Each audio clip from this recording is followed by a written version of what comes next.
ब्रह्मलोक की एक अप्सरा ऐसी है, नीचे के जितने भी लोक लोकांतर के हैं दिव्य, सबको मोहित कर ले।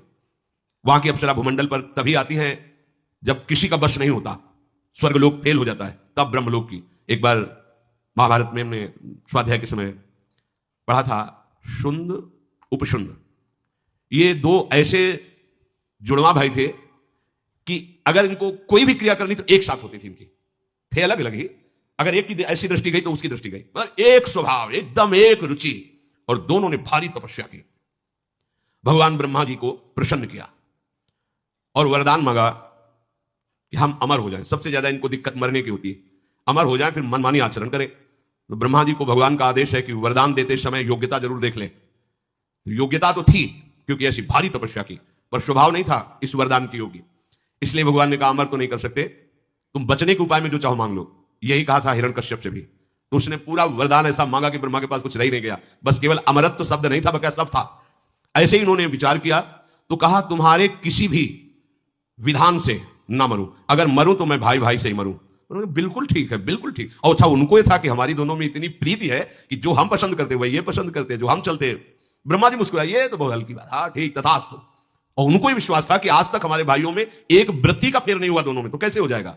अब इन्होंने शुरू किया बड़े बड़े ब्रह्म ऋषियों के आश्रमों में आग लगा देना, अत्याचार, राक्षसी स्वभाव। अब ऋषि मुनियों ने ब्रह्मा जी को ध्यान के द्वारा वंदना की, प्रभु आपके द्वारा वरदानी ये कैसा है, देखो आपने क्या इनको वरदान दिया, हमारा श्राप भी काम नहीं करता इनके ऊपर, क्योंकि मरेंगे तो सिर्फ परस्पर। तो अब चाहे जितना बड़ा कोई तपस्वी श्राप देगा तो वो लागू नहीं होगा, जहां भस्म हो जा आगे नहीं लगेगी, क्योंकि वरदान ब्रह्मा जी पूरी सृष्टि की विधाता है। ब्रह्मा जी ने कहा चिंता मत करो, इनकी व्यवस्था हम कर रहे हैं।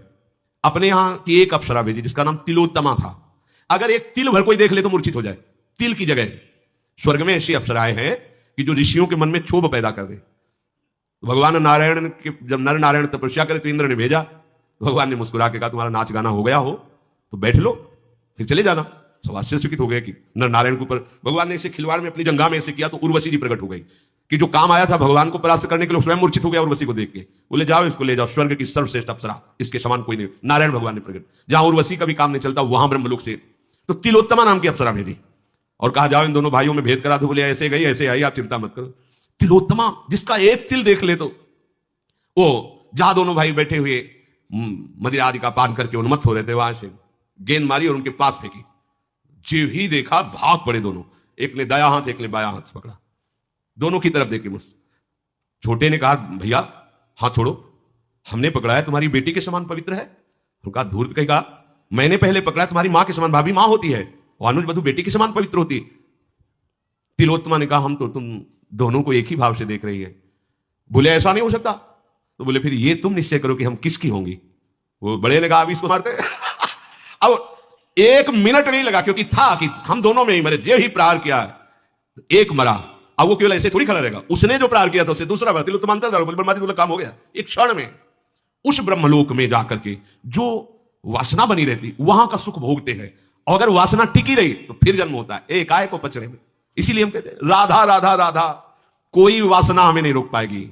नामे भक्ता प्रणश्यति, हमारे अंदर की वासनाएं हमें नहीं रोक पाएंगे। हमारी लाडली जो है ना, इसीलिए ध्रुवदास जी ने बहुत विचार पूर्वक यह दोहा लिखा हुआ है, यद्यपि भक्त अनन्य जो विषय इंद्रियन बस होए, कर्मठ कोट जितेंद्रियन ते समलायन। अगर व्याख्या करके ना समझाए तो आप फंस जाएंगे कि ऐसा कैसे। एक तरफ कह रहे करोड़ों जितेंद्री, एक जितेंद्री नहीं करोड़ों जितेंद्री, करोड़ों कर्मकांडी साधना परायण श्यामा श्याम के अनन्य भक्ति की बराबरी नहीं कर सकते, जबकि वो जितेंद्री नहीं है। यद्यपि भक्त अनन्य जो विषय इंद्रियन बस होए, तो कर्मठ कोटि जितेंद्रियन ते समला, उनकी समानता नहीं कर। क्यों?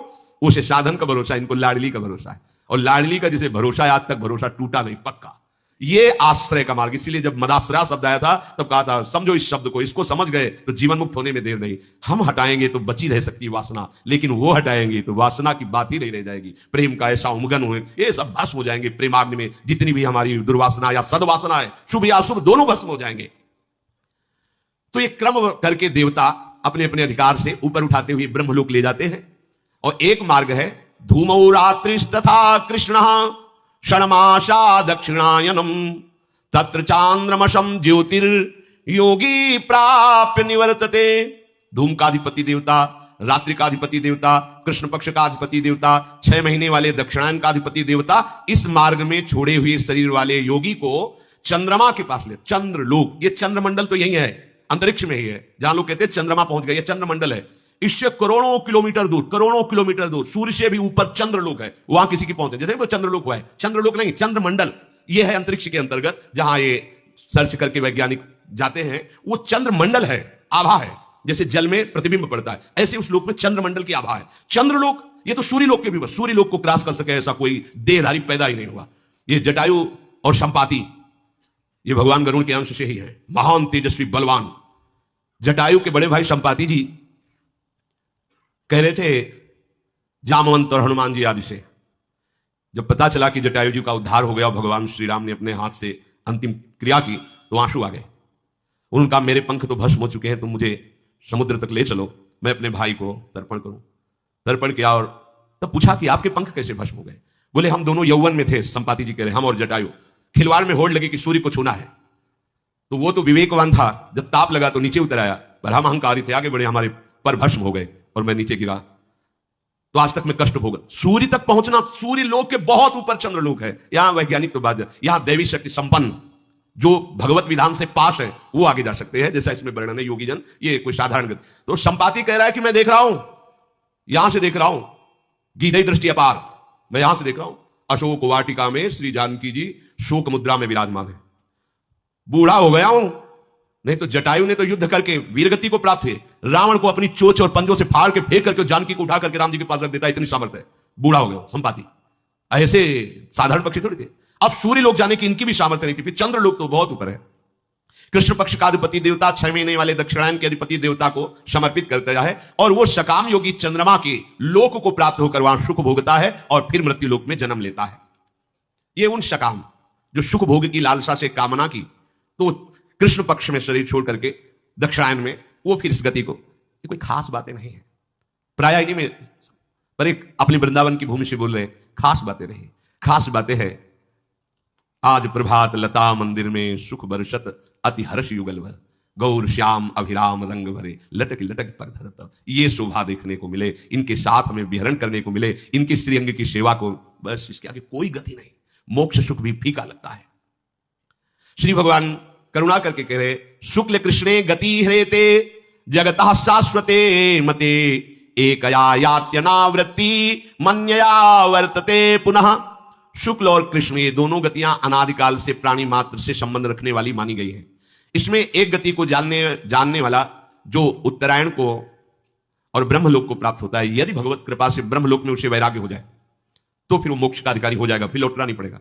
और अगर वैराग्य वहां नहीं हुआ, वहां के भोग सुखप्रद लगे, तो वहां से भी हटा दिया जाएगा, फिर जन्म होगा। इसलिए गोस्वामी जी बहुत सोच विचार के कह रहे, मेरे बनाए न बनेगी कोटि कल्प लो, चूक हो सकती है मेरे से, हे नाथ आप। ये बड़ा सरल मार्ग है, सहज मार्ग है, समर्पित मार्ग है। दूसरी गति जाने वाले को निश्चित उसमें चांस नहीं है। जो दक्षिणायन, कृष्ण पक्ष, सकाम और योगी, सकामता होती है, सिद्धि हो जाए, लोक में यश हो जाए, इसके तो मोक्ष का चांस ही नहीं। पहले वाले को चांस है, जो उत्तरायण से ब्रह्मलोक गया है, वैराग्य हो सकता है।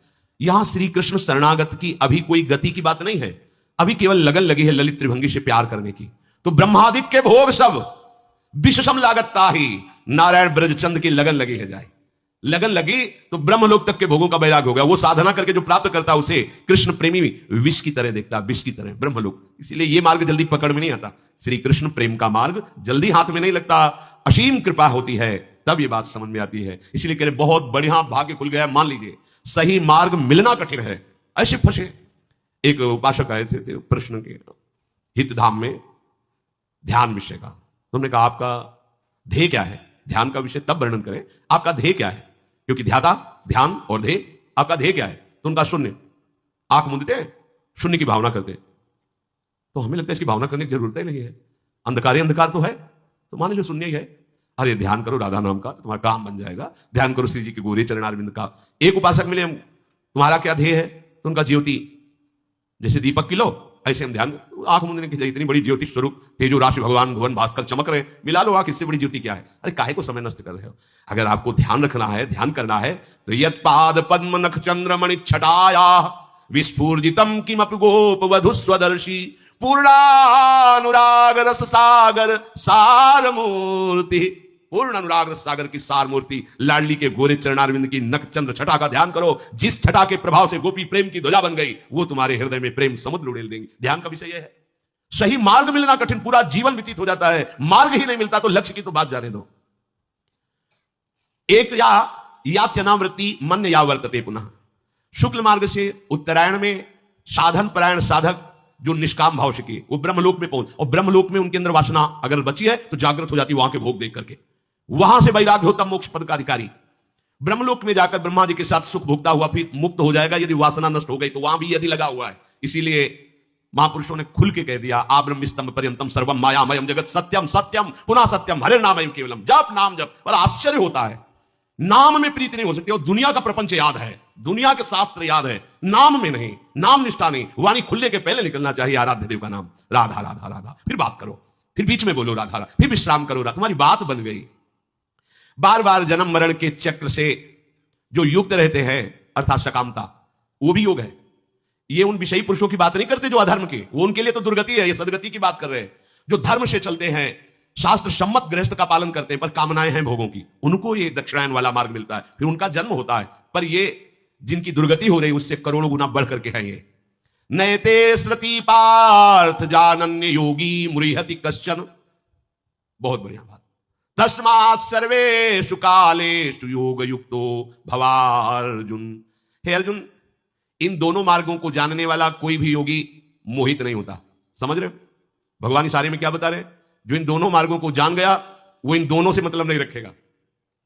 भैया ब्रह्मलोक गए और कहीं चकाचौंध में फंस गए तो फिर गड़बड़ हो गया। तो ब्रह्मलोक हम जाएंगे, कोई ब्रह्मा जी से हम परिचय थोड़ी बनाना है, हमें तो जिसने ब्रह्मा को भी बनाया उससे परिचय बनाना है, हमें क्यों जाना है ब्रह्मलोक? अच्छा, ब्रह्मा को जिसने बनाया है वो भी जहां कुछ बनना चाहता है, सखी बन करके श्री जी के चरणों में महावर लगाना चाहता है, हम तो वहां की बात जानना चाहते हैं। हमें तो भगवान के बैकुंठ धाम से भी प्रणाम नमस्कार, वहां का भी हमें परिचय नहीं चाहिए, हमें तो अपने श्री स्वामी जी के नवनिवृत्त निकुंज का परिचय चाहिए। भाव समझे? भगवान इशारे से कह रहे हैं इन दोनों मार्गों को जो जानता है वो मोहित नहीं होता, सीधे एक। क्योंकि पहला इन मार्गों के वर्णन करने के पहले कहा था कि वो महान परम पुरुष परमात्मा सारे जगत को व्याप्त है, उसको अनन्य भक्ति के द्वारा प्राप्त किया जाता है। तस्मात् सर्वेषु कालेषु योग युक्तो भवार्जुन। इसलिए हर समय योग में युक्त रहे। यहां किस योग की बात करें भगवान? अष्टांग योग, लय योग, हठ योग नहीं। तस्मात् सर्वेषु कालेषु माम अनुस्मर वाले योग की, जो सतत भजन करता है, तेषाम सतत युक्तानाम भजताम प्रीतिपूर्वकम ददामि बुद्धि योगम तम। इस योग की बात कर रहे हैं। हमारा यह मन और बुद्धि प्रियालाल में समर्पित हो गया। इस योग के बराबर कोई योग नहीं। इतने मार्ग हैं, इतनी सिद्धांत है कि बता रहे टेबलेट जेब में रखना पड़ेगा, सर दर्द हो जाएगा आपको। बस गुरु कृपा पात्र जन को ढूंढना नहीं पड़ता। इसीलिए गुरु का वर्णन किया जाता है कि भाई मेडिकल स्टोर तो भरा हुआ है औषधियों से, हे डॉक्टर, हे वैद्य, तुम हमारी नाड़ी पकड़ो और बोलो कि कौन सी दवा हमारे काम में आएगी। सीधे लिया, खाया, खत्म किया।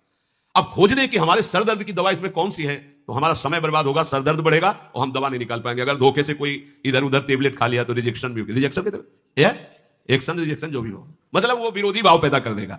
ऐसे ही शास्त्र को आप मेडिकल स्टोर समझो, दवाखाना भवरोग का, और सदगुरु वैद्य हैं, उनसे दवा लो, तुम स्वयं खोज मत करो, फंस जाओगे। फिर अगर सदगुरु ने दवा निश्चित कर दी तो विश्वास, सदगुरु वैद्य वचन विश्वासा, विश्वास पूर्वक दवा खा लो जैसे डॉक्टर पर विश्वास करते हो। और संयम परहेज, जो विरोधी भाव, विरोधी संग, विरोधी विषय, उनकी आशा मत रखो, उनका संग मत करो तो निकल जाओगे।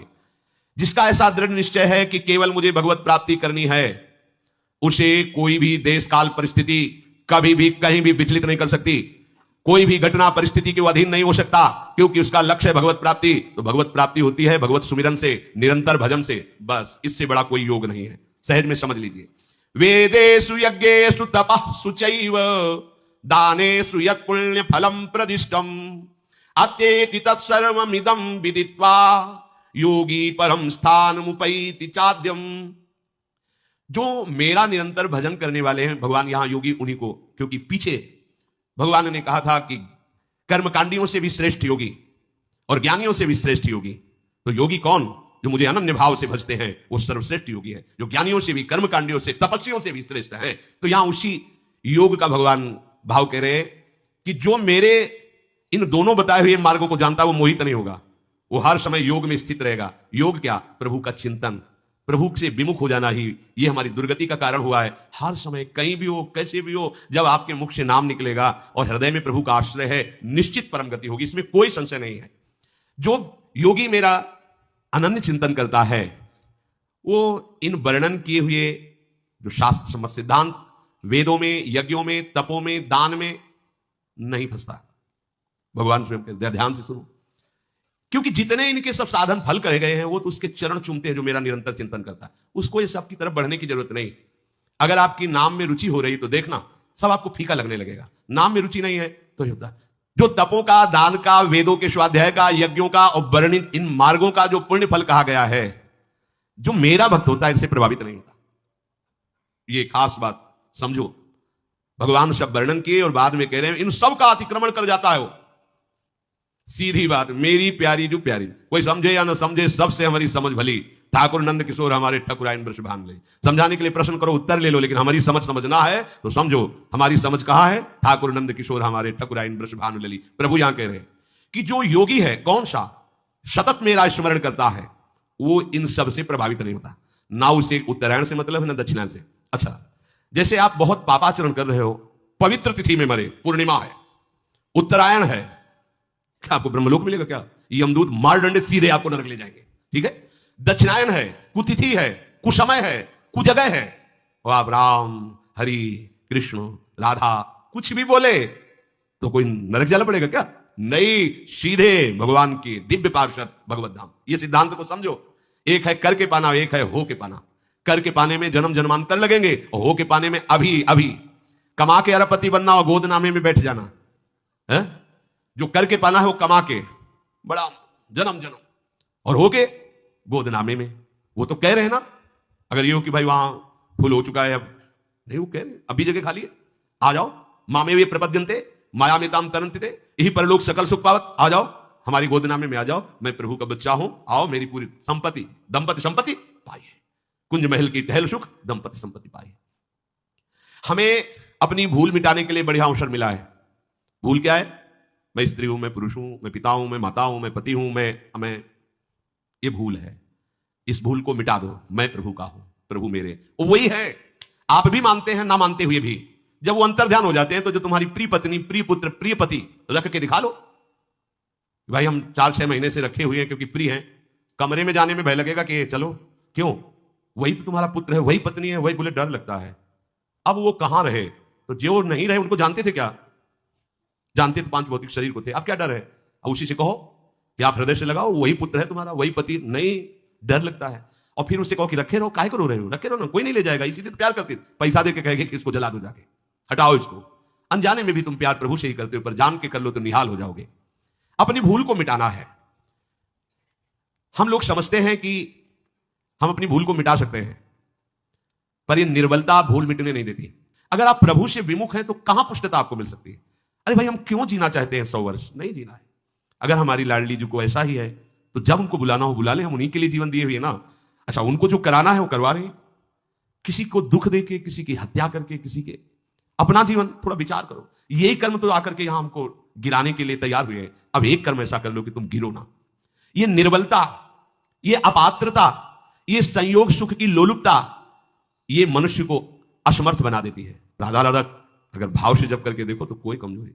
मनुष्य जन्म में महान लाभ से वंचित अपनी मूर्खता के कारण हुआ जाता है।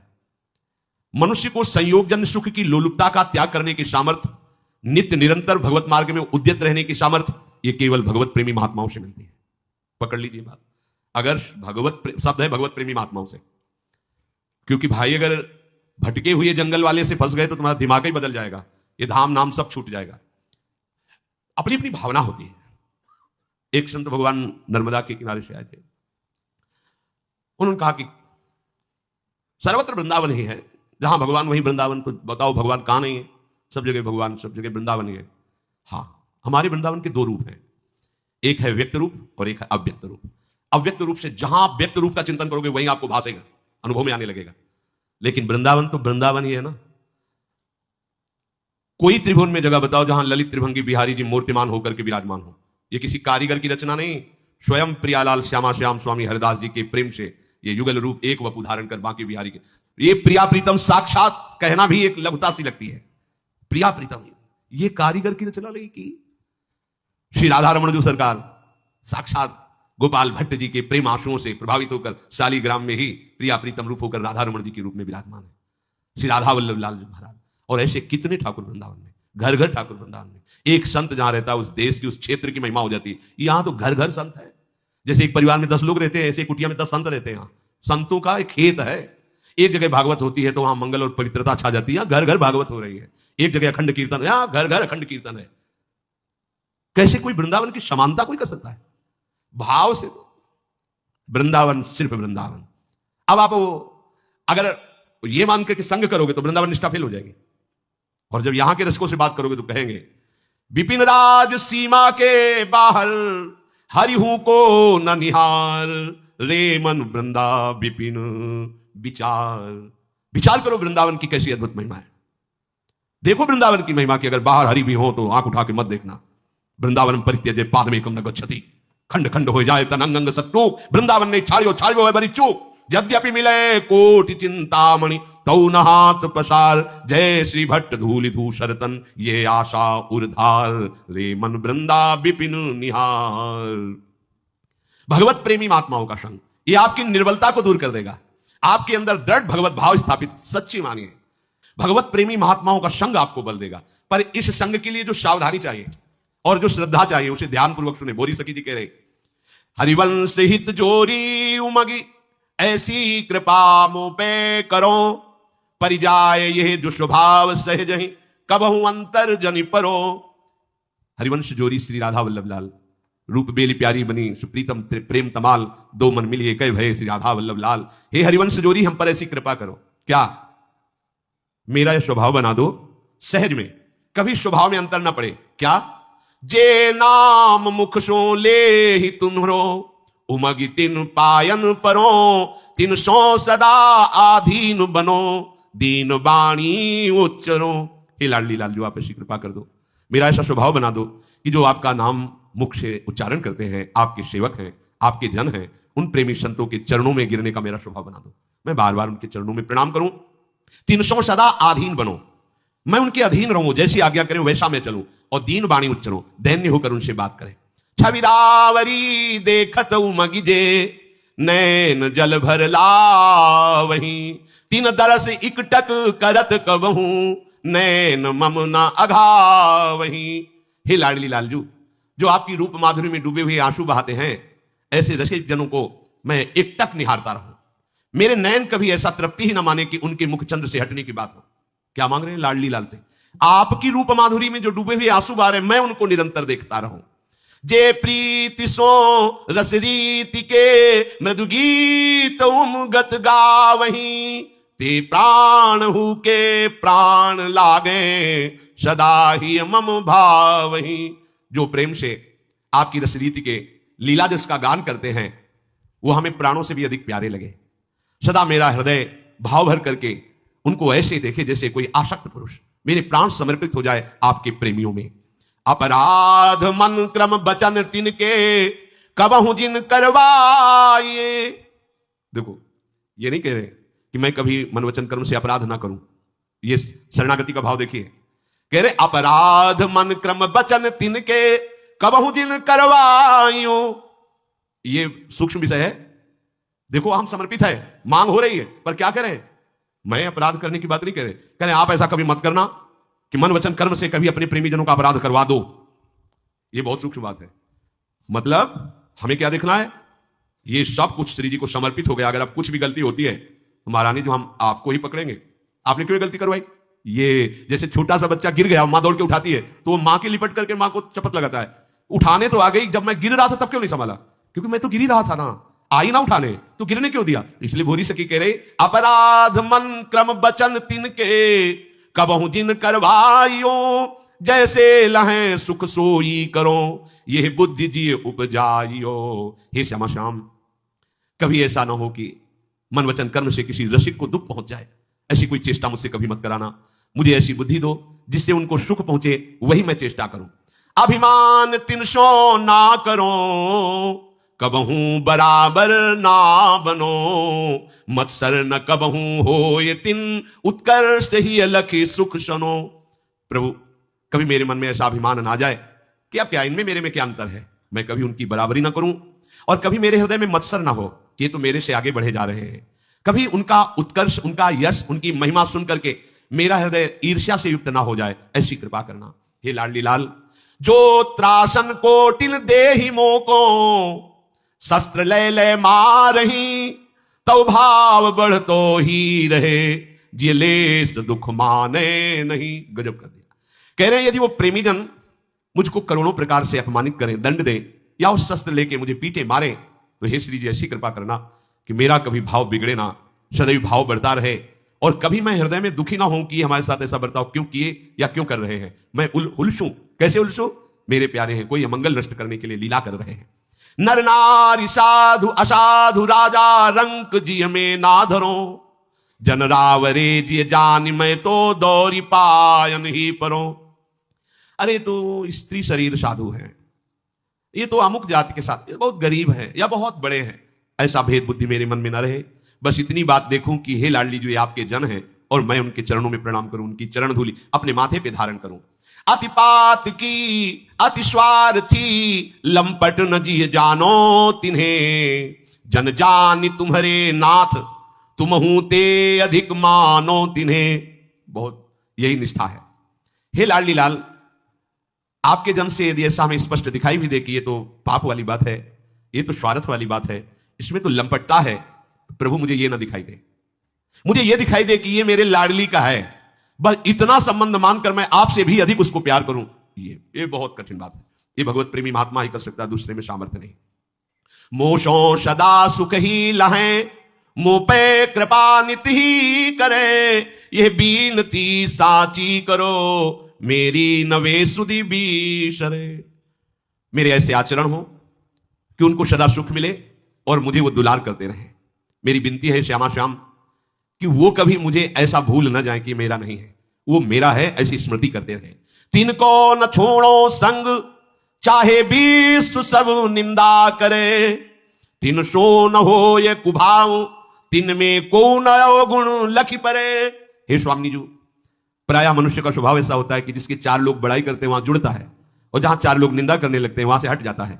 लेकिन लाडली जी, मुझे ऐसी सामर्थ्य दो कि चाहे पूरी विश्व निंदा करे उनकी, पर तिनको न छोड़ो संग, चाहे विश्व सब निंदा करे, सब विश्व उनकी निंदा करे, तो भी मेरा भाव न बिगड़े, मैं वैसे ही उनसे जुड़ा रहूं। तिनसो न हो एक कुभाव, तिन में को न अवगुण लख परे। और मेरी ऐसी दृष्टि कर देना श्री जी कि कभी उनमें दोष दिखाई न दे, कभी मेरा भाव न बिगड़े। जो लो जियो तिन संग रही, तिनकी कृपा अनुभव करो, हित भोरी तिनके ढिंग मरो। हुए छार तिन पद तर परो। बुरी सखी कहे, हे श्यामाजू, जब तक जीऊं तब तक रसिकों के संग में जीऊं और उनकी कृपा का प्रतिफल अनुभव करूं, और जब मरूं तो उनके चरणों के सानिध्य में मरूं, और मेरा शरीर वृंदावन की रज में रज बनकर मिल जाए, बस इतनी ही मांग है। देखो, ये जब हमारे हृदय में ऐसी भावना रसिकों के प्रति हो जाती है, तो फिर माया हमें परास्त नहीं कर सकती, फिर कोई भी संयोग जन्य सुख हमें भ्रष्ट नहीं कर सकता, फिर कोई भी अभिमान की क्रीड़ा हमें भगवत मार्ग से दूर नहीं कर सकती। भगवत प्रेमी महात्माओं की अमोघ कृपा होती है, महत्संगस्त दुर्लभ हो। पर बस ये जो अगम्य है वो यही बात है कि हमारी गुण दोष दृष्टि होती है। कभी हमारी दृष्टि दोषमयी हुई तो हम उनको देखा तो उनमें भी दोष नजर आएगा, कहीं दोष देखकर मेरे मन में कुभाव आ गया तो मार्ग ही छूट जाएगा। इसलिए भोरी सखी कह रहे कि जौलों जियो तिन संग रहो, तिनकी कृपा अनुभव करो, हित भोरी तिनके ढींग मरो। कैसा सौभाग्य होगा जब रसिक जन सब घेरे हुए प्रियालाल का जस गा रहे होंगे और उनके चरणों के समीप पड़े, उनके दर्शन करते हुए, जस सुनते हुए श्री जी के पास जा रहे हैं। ये गति आगम निगम अगोचर गति है, ये शास्त्रों से परे गति है। भगवत प्रेमी महात्मा जन बैठे हुए जस गा रहे हैं और बीच में श्री जी की सखियां आई और उसको दिव्य नवनिवृत्त निकुंज में ले जा रहे हैं। पूज्य श्री पंडित गया प्रसाद जी महाराज गिरिराज में थे, उन्होंने दिव्य दृष्टि से देखा कि एक नवीन सखी पालकी में बैठी हुई और कई सखियां राधा नाम कीर्तन करते हुए वृंदावन की तरफ ले जा रहे हैं। तो उन्होंने कहा कि भाई जी का शरीर पूरा हो गया, क्योंकि ये भाई जी ही है। पता लग गया तो हाँ, उसी समय उसी तिथि को पूरा हुआ था ऐसा। तो ये जो गति है आगम निगम गोचर गति है। उत्तरायण दक्षिणायन नाना प्रकार की गतियां हैं, पर प्यारी जो का जो दृढ़ प्रेम है वो प्रेमी जनों के संग से मिलता है। पर प्रेमी जनों के संग का निर्वाह करना, ये इसीलिए दुर्गमो लिख दिया। महत्संगस्त दुर्लभ हो, अगर मिल भी जाए तो अगम्यो, उसका निर्वाह करना बड़ा कठिन। अगर निर्वाह कर गए तो अमोघस्य, निश्चित भगवत प्राप्ति, निश्चित भगवत प्रेम।